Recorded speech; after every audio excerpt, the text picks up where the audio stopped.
Hello అండి. Welcome to Subbu's kitchen. ఈరోజు వీడియోలో నేను తయారు చేసి చూపించబోయే ఈ పౌడరు షుగర్ కంట్రోల్ అవ్వడానికి, వెయిట్ లాస్ అవ్వడానికి మరియు డైజెషన్ ప్రాబ్లం ఉన్న వారికి ఔషధంలాగా పనిచేస్తుంది.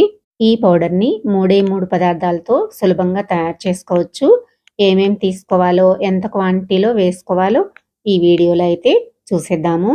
మీ ఇంట్లో షుగర్ ఉన్న వాళ్ళు ఉంటే ఇలా చేసివ్వండి. తప్పకుండా షుగర్ కంట్రోల్ అవుతుంది. ఈ పౌడర్ని ఎలా వాడుకోవాలో లాస్ట్లో చెప్తాను. వీడియో మొత్తం చూడండి. ఈ పౌడర్ చేసుకోవడానికి ఆ 3 పదార్థాలు ఏంటో చూద్దాము. ముందుగా మెంతులు ఒక 1/2 కేజీ వరకు తీసుకున్నాను. వాముని ఒక 100 గ్రాముల వరకు తీసుకున్నాను. మరియు నల్ల జీలకర్ర ఒక 50 గ్రాముల వరకు తీసుకున్నాను. వీటిని కలోంజీ గింజలు అని కూడా అంటారు. ఇప్పుడు ఈ మూడింటిని ఫ్రై చేసుకుందాము. 3 కలిపి ఒకేసారి ఫ్రై చేసుకోకూడదు. ఇలా విడివిడిగా ఫ్రై చేసుకోవాలి. ఎందుకంటే మెంతులు వేగడానికి ఎక్కువ టైం పడుతుంది కాబట్టి ఈ మెంతుల్లో అవి వేసేసి ఫ్రై చేసుకున్నామంటే అవి మాడిపోతాయి. అందుకని చెప్పేసి విడివిడిగా ఫ్రై చేసుకోవాలి.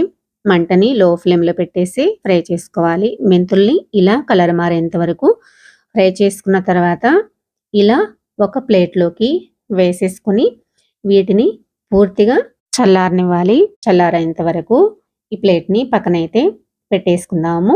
ఇప్పుడు అదే విధంగా వాముని కూడా వేసేసుకొని లో ఫ్లేమ్లో పెట్టేసుకొని కొంచెం వాముని ఎక్కువ ఫ్రై చేసుకునే అవసరం లేదు.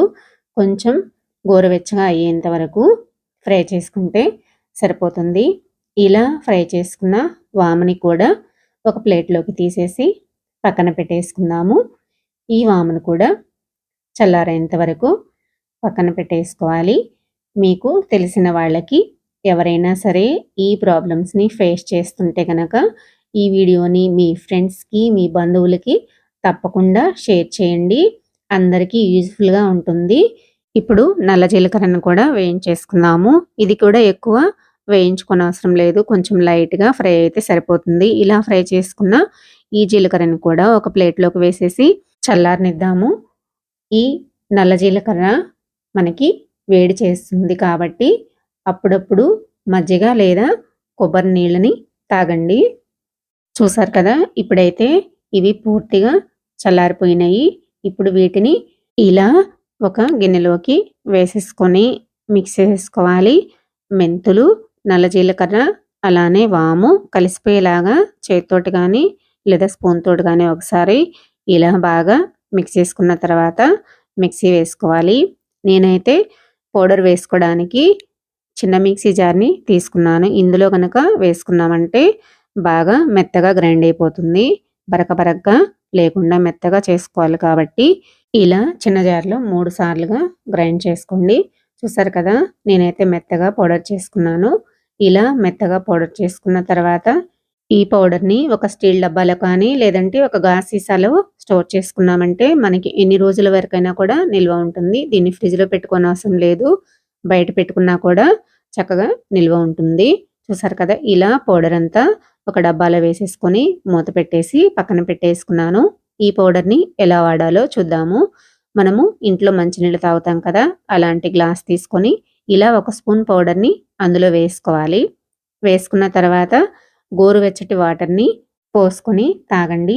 ఈ వాటర్ని పొద్దున కానీ సాయంత్రం కానీ రోజుకు ఒకసారి తాగితే సరిపోతుంది. ఉదయం పూట అయితే పరగడుపున తాగాలి. వాటర్ తాగాక అరగంట పాటు ఏమీ తినకూడదు. అలాగే సాయంత్రం అయితే కనుక డిన్నర్ చేసిన అరగంట తర్వాత ఈ వాటర్ని తాగితే సరిపోతుంది.